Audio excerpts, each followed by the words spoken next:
Okay, now it is time to install the pumps. So we have the pumps right here and the overgrown weeds and stuff, which obviously will be mowed after. I didn't want to mow before taking the cover off the pool, because that way you could end up chopping up the edge of it, which I guess wouldn't have mattered since it's knackered anyway, but I digress. Last year we had a lot of red tape. This year it's just as much yellow tape, but I guess it just means caution. I hope that's not an omen. But we'll just peel off yellow duct tape, reveal pieces that need to be done. Back over here, we have some. This is important here.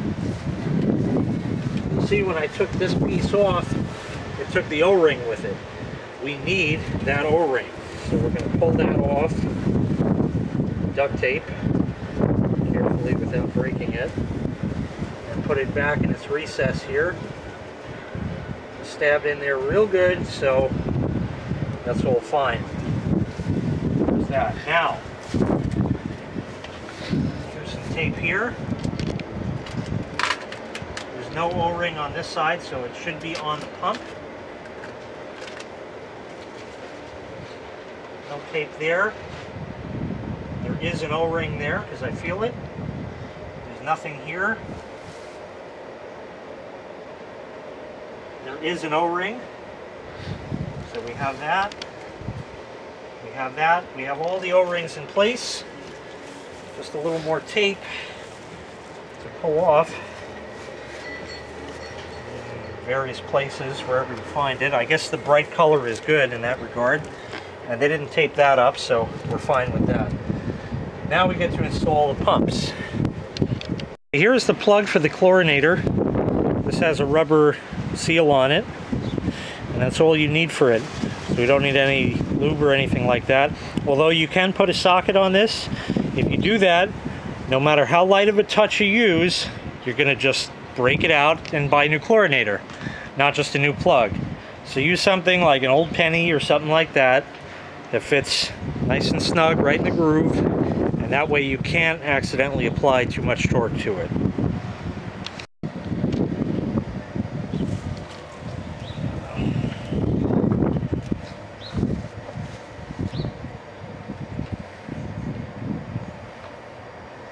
This doesn't want to get started. There we are.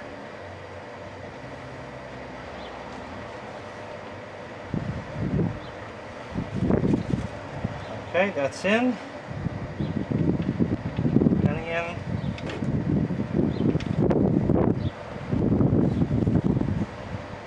And that's it.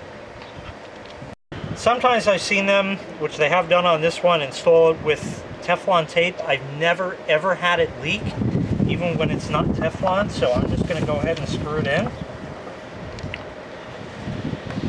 Just when it gets snug, then you just turn it so it's right side up. It's getting snug now. We'll just keep going until we get right there, and that should generally do it. Later on, we're going to open up this manual air release. It'll actually open now, just to get it popped. There we are. That's fine. It's got all kinds of stuff in it. Just clean some of that off. And we'll put it back just finger tight for now, and we're going to open it up again later to let the air out of it. So I won't make it super tight because we're only going to open it again. Okay, I'm going to install the sight glass. This one is actually glass, so do not drop that on the pad. I did forget to take this tape off, so we'll just peel that off now. And there should be a washer in there already. The original washer for this is long gone, but I found a standard hose washer works great. So that's what's in there. It's still in there. This is a glass jar, so just screw it in just tight like that. That's it.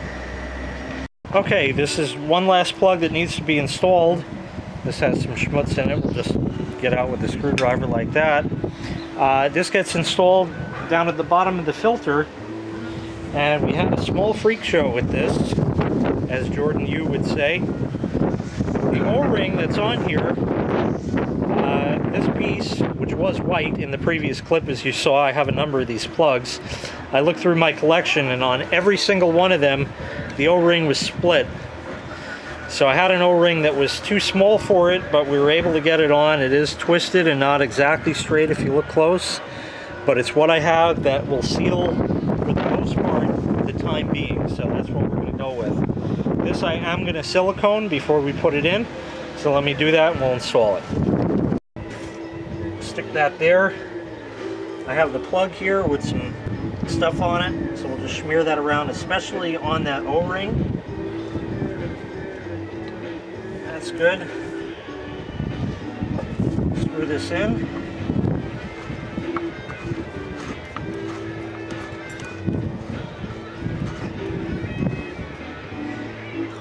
And this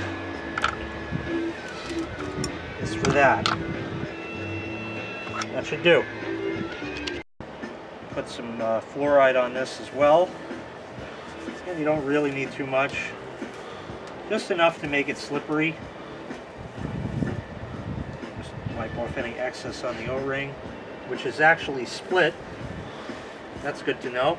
So we'll have to see if that'll hold up. If not, then I'll have to get a new one and go from there. It looks like it's the same size as the other ones, but I'll check that. And I'm going to lubricate this one with the Polaris while we're here. Put a little gunk on that.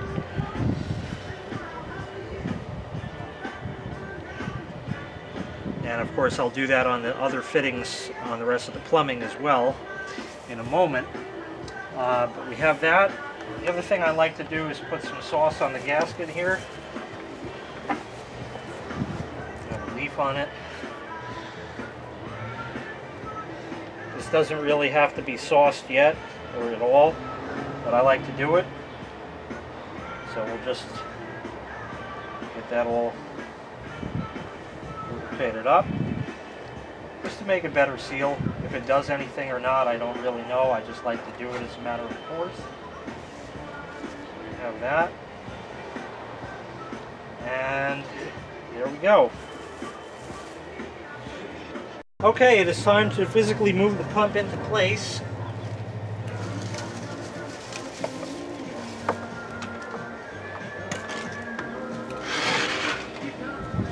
And the first thing you'll notice is there's no way. And I can't pull it forward because it gets caught on the rest here. So the way this has to go is it has to be tilted down and shimmied into place. And it's not fun. So why don't you get on the other side of me. And we've got to pull it out. Tip it down through there. Back there.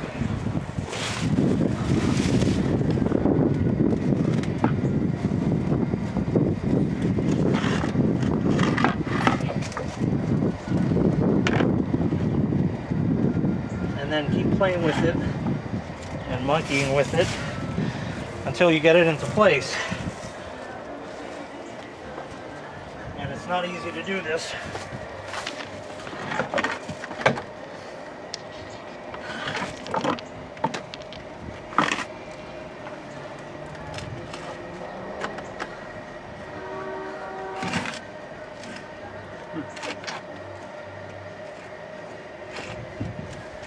Just about like that.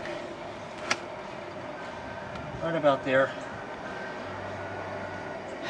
And now, take the fitting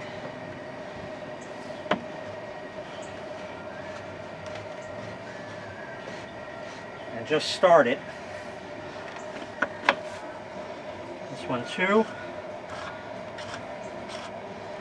Just start it. And now that they're both started, you just run them up evenly.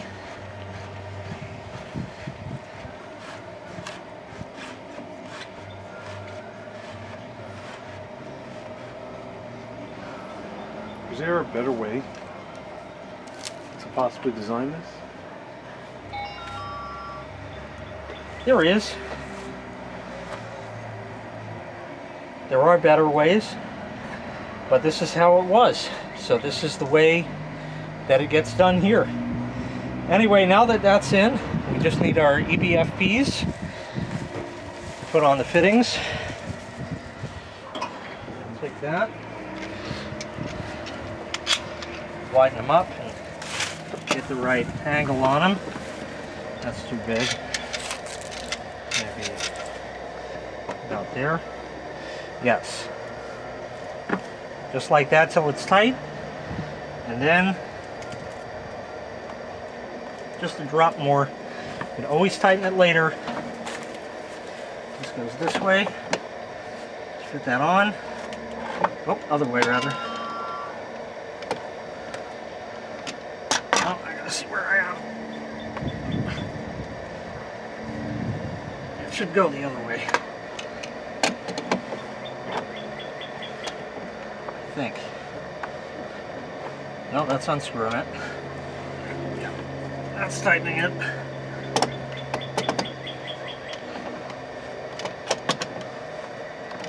Now we're getting tight. That's it. And now we install the Polaris. This one isn't anywhere near as bad.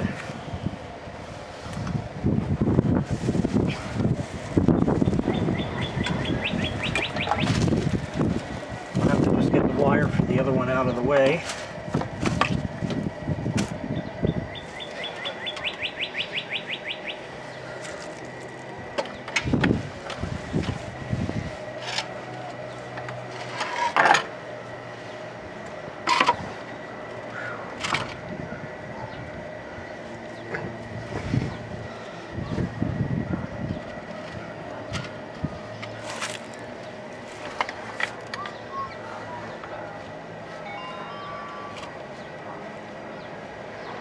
That one started.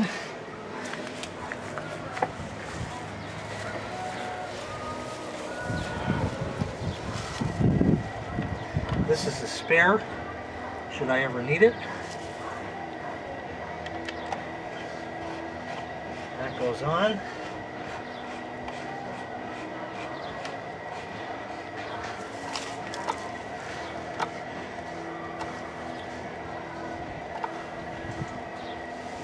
Okay, hand tight.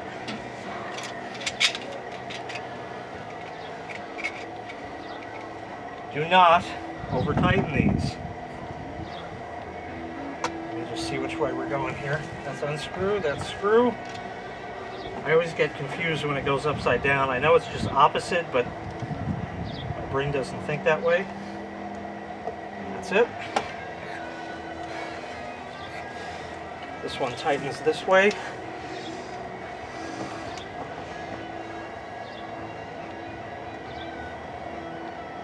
That's all I want to go with that. And now we just got to plug them in. Okay, next step. Because the water in the pool is not over the top of the skimmers, or not up to the skimmers, I should say. We have some roughage in there. Because it's not quite up to that, I can't leave the skimmers open. Let me put this here. So we'll shut the skimmers,